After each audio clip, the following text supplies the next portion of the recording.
सभी विद्यार्थियों को नमस्कार। अपने इस YouTube चैनल पर आपका स्वागत है एवं अभिनंदन। हाँ तो विद्यार्थियों, आज हम कक्षा 11th विषय राजनीति विज्ञान से एक महत्वपूर्ण पाठ के प्रश्नोत्तर देखने जा रहे हैं। तो आज की हमारी कक्षा रहेगी 11th, विषय रहेगा राजनीति विज्ञान। और आज हम राजनीति विज्ञान के अंतर्गत देखेंगे स्वतंत्रता और समानता नामक पाठ के प्रश्नोत्तर। तो आज का हमारा पाठ रहेगा स्वतंत्रता और समानता। तो शुरू करते हैं विद्यार्थियों आज के पाठ के प्रश्नोत्तर। आज का हमारा पहला प्रश्न है, इनमें से कौन से वक्तव्य उचित हैं? सही युग्म छांटिए। तो आपको इन युग्मों में सही युग्म आपको छांटना है। इसमें से कौन से जो वक्तव्य हैं वो उचित हैं? उचित वक्तव्य किसमें हैं? पहला है, राजनीतिक स्वतंत्रता के बिना समानता का कोई औचित्य नहीं है। दूसरा, समानता विधि के शासन में संभव है। तीसरा है, समाज में संपत्ति का सभी नागरिकों में समान वितरण हो। चौथा है, राष्ट्रीय संप्रभुता के बिना स्वतंत्रता का पोल कल्पना है। अब देखिए, इनमें से यदि हम देखेंगे तो पहला क्या दे रखा है कि राजनीतिक स्वतंत्रता के बिना समानता का कोई औचित्य नहीं है। बिल्कुल सही है। समानता विधि के शासन में संभव है। बिल्कुल सही है। समानता समाज में संपत्ति का सभी नागरिकों में समान वितरण हो, यह जरूरी नहीं है कि भी समाज में संपत्ति का सभी नागरिकों में समान वितरण हो। चौथा है, राष्ट्रीय संप्रभुता के बिना स्वतंत्रता का कपोल कल्पना है। किसके बिना? राष्ट्रीय संप्रभुता के बिना स्वतंत्रता निरर्थक है। तो अब इनमें देखिए, पहला है, इसमें दे रखा है 1, 2, 3 विकल्प सही है, तो इसमें देखेंगे तीसरा सही नहीं, तो यह भी नहीं होगा। दूसरा है 1, 2, 4 सही है, तो इसमें पहला सही है, दूसरा सही है और चौथा भी सही है, तो इसलिए यह हो जाएगा 1, 2, 4 सही है। तीसरा 2, 3, 4 सही है, तो इसमें 2, 3 तीसरा सही नहीं है, इसलिए यह गलत हो जाएगा। और पहला है 1, 2, 3, 4, ये चारों बता रहा है, तो इसमें तीसरा गलत है, तो इसलिए यह भी गलत हो जाएगा। तो इसमें कौन सा विकल्प सही हो जाएगा? इसमें हो जाएगा विकल्प नंबर 2, जो क्या कहता है, पहला सही है, राजनीतिक स्वतंत्रता के बिना समानता कोई औचित्य नहीं है। और दूसरा भी सही है, समानता विधि के शासन में ही संभव है। और चौथा सही है, राष्ट्रीय संप्रभुता के बिना स्वतंत्रता बिल्कुल निरर्थक है। तो इस प्रकार से इसमें जो विकल्प नंबर 2 है वो सही हो जाएगा, 1, 2 और 4।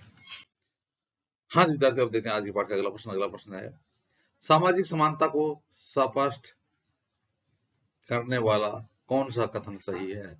सामाजिक समानता को स्पष्ट करने वाला कौन सा कथन सही है? पहला है, व्यक्ति को विकास के समान अवसर। दूसरा है, बिना भेदभाव के कानूनी संरक्षण। तीसरा है, समाज के सभी नागरिकों की समान आय। और चौथा विकल्प है, जातीय आधार पर भेदभावों की समाप्ति। अगर सामाजिक समानता को स्पष्ट करने वाला कौन सा कथन सही है, तो पहला, व्यक्ति को विकास के समान अवसर सही है।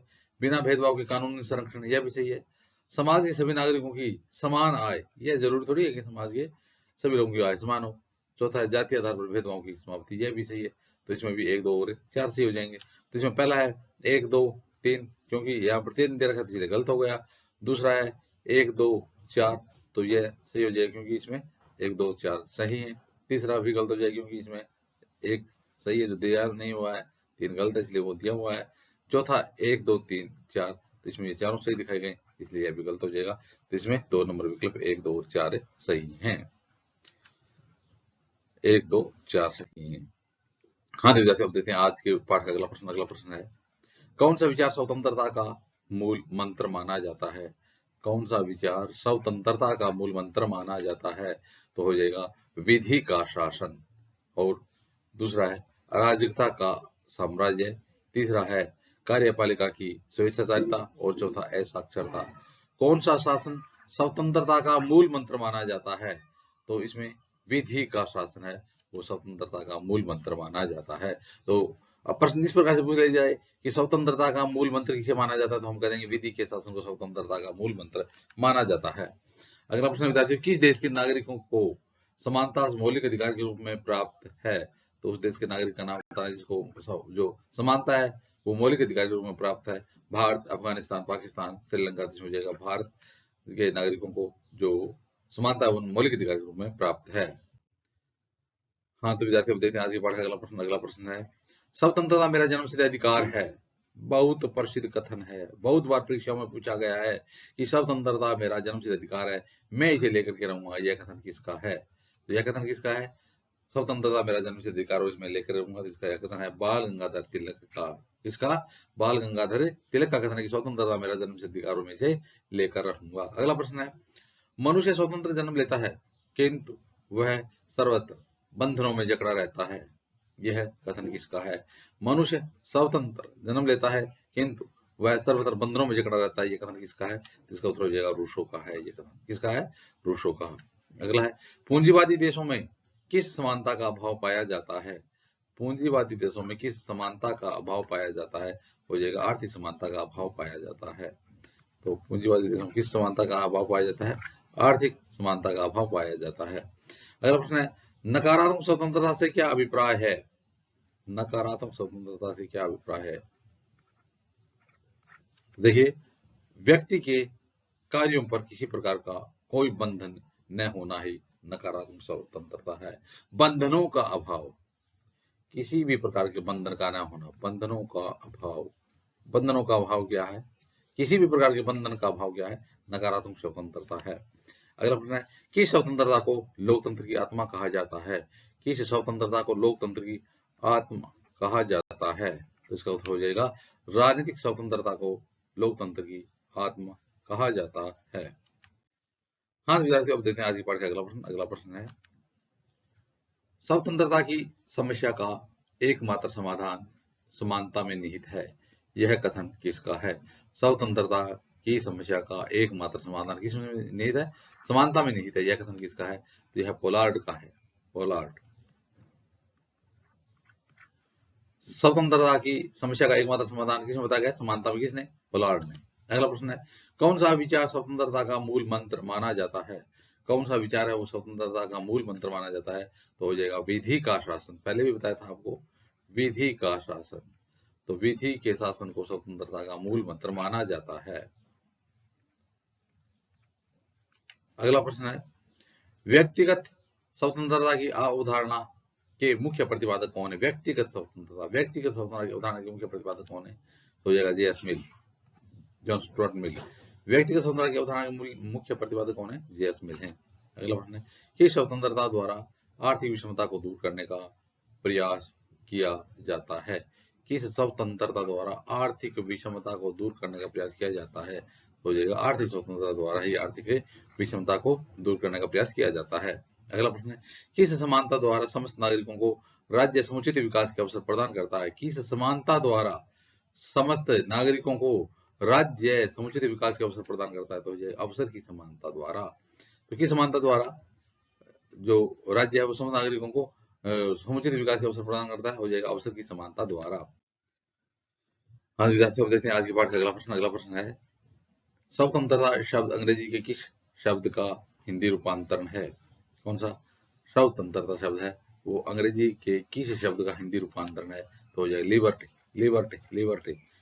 तो स्वतंत्रता शब्द अंग्रेजी किस शब्द का हिंदी रूपांतरण है? लिबर्टी। अगला प्रश्न है, सकारात्मक स्वतंत्रता का क्या आशय है?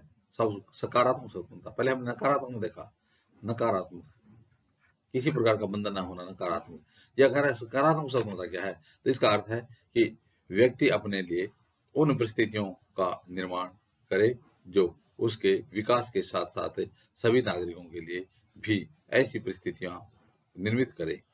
तो यानी इसका अर्थ है कि युक्ति युक्त बंधन होना। सकारात्मक स्वतंत्रता का अर्थ है कि बंधन हो लेकिन युक्ति युक्त बंधन हो, वही होने चाहिए। तो यानी व्यक्ति अपने उन परिस्थितियों का निर्माण करे जो उसके विकास के साथ साथ सभी नागरिकों के लिए भी ऐसी परिस्थितियां निर्मित करें। अगला है, स्वतंत्रता के दो विचार कौन से हैं? स्वतंत्रता के दो विचार कौन से? पहले देखिए, बंधनों का अभाव होना, और दूसरा है युक्ति युक्त बंधन होना। बंधनों का अभाव होना नकारात्मक स्वतंत्रता, युक्ति युक्त बंधन होना सकारात्मक स्वतंत्रता। सकारात्मक स्वतंत्रता का मतलब है युक्ति युक्त बंधन होना, नकारात्मक बंधनों का अभाव होना। अगला प्रश्न, स्वतंत्रता के बारे में पैट्रिक हेनरी का प्रसिद्ध कथन क्या है? किसका? पैट्रिक हेनरी का प्रसिद्ध कथन क्या है? तो लिखा है कि मुझे स्वतंत्रता दीजिए या मृत्यु। मुझे स्वतंत्रता दीजिए या मृत्यु। किसने कहा था? पैट्रिक हेनरी ने कहा था। अवसरों की समानता से क्या आशय है? अवसरों की समानता से क्या आशय है? तो देखिए, अवसरों की समानता से आशय है कि राज्य अपने सभी नागरिकों को बिना किसी भेदभाव के व्यक्तित्व के विकास के लिए समान अवसर प्रदान करना, समान व्यक्तित्व के विकास के लिए समान अवसर प्रदान करना, व्यक्तित्व व्यक्तित्व के विकास के लिए समान अवसर प्रदान करना ही अवसरों की समानता है। हाँ तो विद्यार्थियों, अब देखते हैं आज के पाठ का अगला प्रश्न। अगला प्रश्न है, समझौतावादी विचारक किस प्रकार की स्वतंत्रता के समर्थक थे? समझौतावादी विचारक किस प्रकार की स्वतंत्रता के समर्थक थे? तो हो जाएगा प्राकृतिक स्वतंत्रता के समर्थक थे। समझौतावादी विचारक किस प्रकार की स्वतंत्रता के समर्थक थे? तो प्राकृतिक स्वतंत्रता के समर्थक थे। स्वतंत्रता के मार्ग की दो बाधा बताओ। स्वतंत्रता के मार्ग में दो बाधाएं लिखनी है, तो एक हो जाएगा अशिक्षा और दूसरा हो जाएगा गरीबी। अशिक्षा और गरीबी। तो स्वतंत्रता के मार्ग की दो बाधाएं अशिक्षा और गरीबी। सांस्कृतिक समानता क्या है? सांस्कृतिक समानता क्या है? तो देखिए, राज्य द्वारा बहुसंख्यक एवं अल्पसंख्यक वर्गों के साथ समानता का व्यवहार करना सांस्कृतिक स्वतंत्रता है। राज्य द्वारा बहुसंख्यक व अल्पसंख्यक वर्गों के साथ समानता का व्यवहार करना क्या कहलाता है? सांस्कृतिक स्वतंत्रता कहलाता है। अगला प्रश्न है, मानवाधिकार घोषणा पत्र समानता के बारे में क्या कहता है? कौन है? मानवाधिकार घोषणा पत्र किसके बारे में? समानता के बारे में क्या कहता है? तो मानवाधिकार घोषणा पत्र समानता के बारे में कहता है कि मनुष्य स्वतंत्र और समान पैदा हुए हैं और वे अपने अधिकारों के विषय में स्वतंत्र और समान है। तो मनुष्य स्वतंत्र और समान पैदा हुए हैं और वे अपने अधिकारों के विषय में भी स्वतंत्र और समान हैं। हाँ तो विद्यार्थियों, अब देखते हैं आज के पाठ का अगला प्रश्न। अगला प्रश्न है, व्यापक रूप से स्वतंत्रता की दो अवधारणा क्या हैं? व्यापक रूप से स्वतंत्रता की दो अवधारणाएं क्या हैं? व्यापक रूप से स्वतंत्रता की दो अवधारणाएं क्या हैं? एक तो है नकारात्मक स्वतंत्रता और दूसरी सकारात्मक स्वतंत्रता। ये दो अवधारणाएं हैं, नकारात्मक स्वतंत्रता और सकारात्मक स्वतंत्रता। ये स्वतंत्रता की दो अवधारणाएं हैं। समानता के दो आधारभूत तत्व लिखिए। समानता के दो आधारभूत तत्व लिखिए। एक है समान लोगों के साथ समान व्यवहार और दूसरा है सभी लोगों को विकास के समान अवसर मिले। समान लोगों के साथ समान व्यवहार और सभी लोगों को विकास के समान अवसर मिले, ये समानता के दो आधारभूत तत्व हैं। महात्मा गांधी स्वतंत्रता को किस रूप में देखते थे? महात्मा गांधी स्वतंत्रता को किस रूप में देखते थे? तो देखिए, महात्मा गांधी स्वतंत्रता को व्यक्तित्व के विकास की अवस्था की प्राप्ति के रूप में देखते थे। महात्मा गांधी स्वतंत्रता को व्यक्तित्व के विकास की अवस्था की प्राप्ति के रूप में देखते थे। किस स्वतंत्रता के बिना अन्य स्वतंत्रताएं निरर्थक हैं? किस स्वतंत्रता के बिना अन्य स्वतंत्रताएं निरर्थक हैं? तो आर्थिक स्वतंत्रता के बिना अन्य स्वतंत्रताएं निरर्थक हैं। किसके बिना? किस स्वतंत्रता के बिना अन्य स्वतंत्रता निरर्थक हैं? आर्थिक स्वतंत्रता के बिना अन्य स्वतंत्रताएं निरर्थक हैं। संप्रभुता का दूसरा नाम क्या है? संप्रभुता का दूसरा नाम क्या है? तो संप्रभुता का दूसरा नाम राष्ट्रीय स्वतंत्रता है। संप्रभुता का दूसरा नाम क्या है? राष्ट्रीय स्वतंत्रता है। अगला प्रश्न विद्यार्थियों, स्वतंत्रता का पौधा कहाँ पनपता है? स्वतंत्रता का पौधा कहाँ पनपता है? तो देखिए, समानता के आंगन में स्वतंत्रता का पौधा पनपता है। जहाँ समानता हो वहीं पर स्वतंत्रता पनपती है। स्वतंत्रता पौधा कहाँ पनपता है? समानता के आंगन में। तो इस प्रकार विद्यार्थियों, आज हमने राजनीति विज्ञान कक्षा 11 के स्वतंत्रता और समानता नामक पाठ के प्रश्न उत्तर देखिए। आगे आने वाली वीडियो में इसी प्रकार से हम राजनीतिक विज्ञान सामग्री देखते रहेंगे। आप भी अपने YouTube चैनल के साथ बने रहिए। वीडियो देखने के लिए धन्यवाद।